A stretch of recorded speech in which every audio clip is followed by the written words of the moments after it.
Thanks again, Dr. Brian McGowan, for talking to the Op Report. Tell me about some flaws of the existing peer review process in science.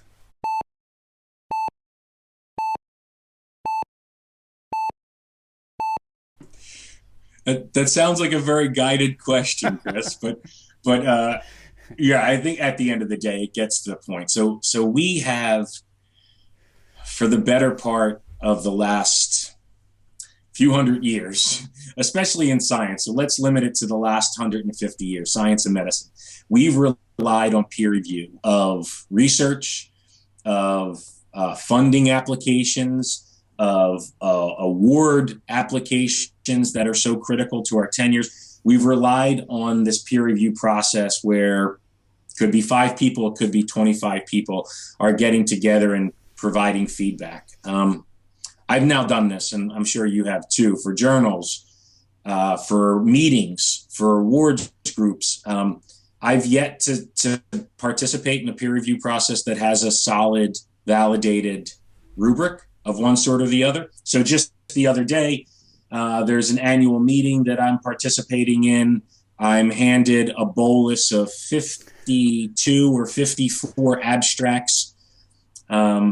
And there's a computer program now. It saves me a lot of time. I used to get printouts and then I'd have to fill out a form. Before that, I used to have to fill out a paper form and fax it back in again. But now we've got a computer program. There's my 3 questions on a scale of 1 to 7. Is this important to the audience? On a scale of 1 to 7, is the abstract clear and intuitive? On a scale of 1 to 7, does their approach to presenting the information match their goals for the presentation? And off to the right-hand side is a reviewer's window. Now, this is the first time I've seen this, because in the reviewer's window, I could expand it. It's not expanded to begin. So if I wanted to do my review blinded to what any other reviewer has, I have this option. And I did the first half dozen or dozen of them blind. And then I clicked into one and I realized that there were 20 other reviewers, non-anonymous. And this totally changed your process from there on out. And I even went back to some of the ones I'd done in the past to see if I would have changed my score. But now moving forward, I'm looking at these grant reviewer comments, and there are some people there that I very much respect, individuals I've done research with myself, and I see their comments. And there were times where I am immediately looking at their comment thinking that doesn't make any sense whatsoever. I didn't get that whatsoever. Does that make me change my mind? And there were times where there are people who are on the reviewers list who I have crossed paths with before. I don't hold them in as much esteem as the other folks. And they were making a comment that, again, totally went counter to what I saw. And in almost every abstract that I reviewed, there were completely opposing views of what the abstract was. Now, if there were an opportunity to then have a dialogue between the reviewers so that each of them could then go back and more like, 12 Angry Men in a sequestered room talking through what they did or did not like, then I think there's validity there. I think that's a form of consensus building. In fact, it's the form of consensus building that our entire judicial system is built on. If I was the first reviewer in, I would have not had any of that opportunity or exposure. And if I was the last person in, it would have been very, very difficult for me to keep a level head, have my own perspective on what happened, because I just watched 11 different people say positive things. And I'm sitting there thinking, well, it doesn't even matter at this point what I vote.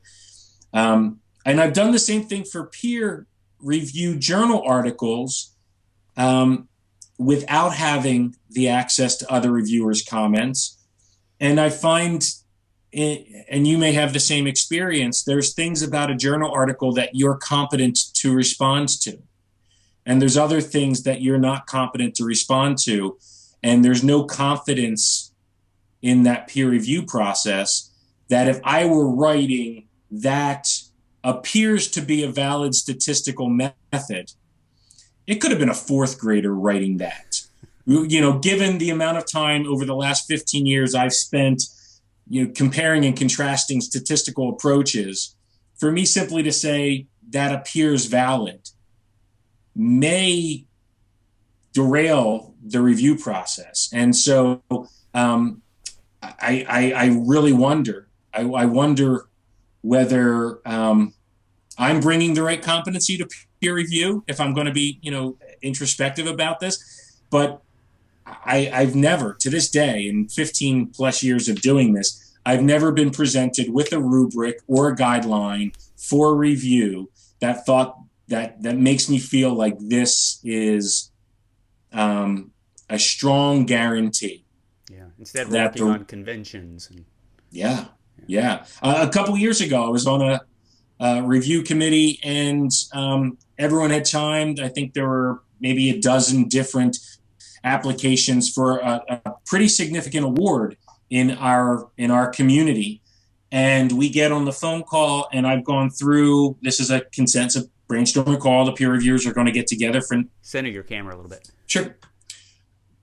So we're going to get together on a conference call, and all the reviewers are going to have that dialogue. What did you think? Why did you think it? And we're going to go through whatever notes we took. And I remember sitting there quietly for the first 25 minutes while everyone discussed the flaws of each one of these applications, and then tried to justify which was the best of the applications, at which point,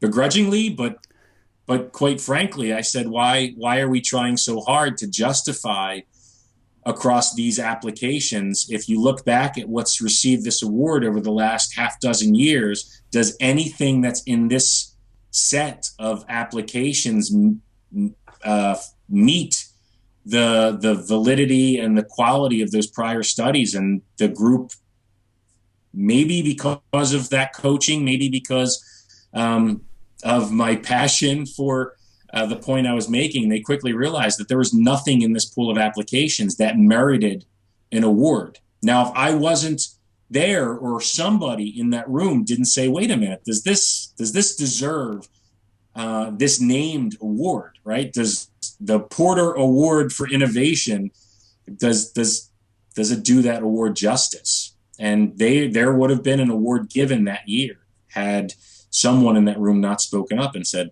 we don't have to give one just for the sake of giving one. Yeah, interesting. And so you're opening up a journal article, or you're opening up a textbook, or maybe even opening up a guideline, and you're supported, your confidence in what you're about to learn is bolstered because you put validity in the peer review process. Right? And if there are cracks in the foundation of what peer review is providing us, and I would suggest that there are, then the impact scores and the peer review process and so much of what we deem to be a quality standard and what good medical evidence is eroding. And not just in my mindset. I mean, you can start working through the debate that's happening in the ethics community, in the publishing communities at this point, about the need for reproducibility, the need for the opportunity for correct publications. You told me about the trend of a second study, a confirmatory. Oh yeah. There's a lot that's crossed my desk in the last year or two about the need for reproducibility. So and some journals, I believe, are even, this is a little cloudy. I believe there's a few, Science Exchange, maybe one.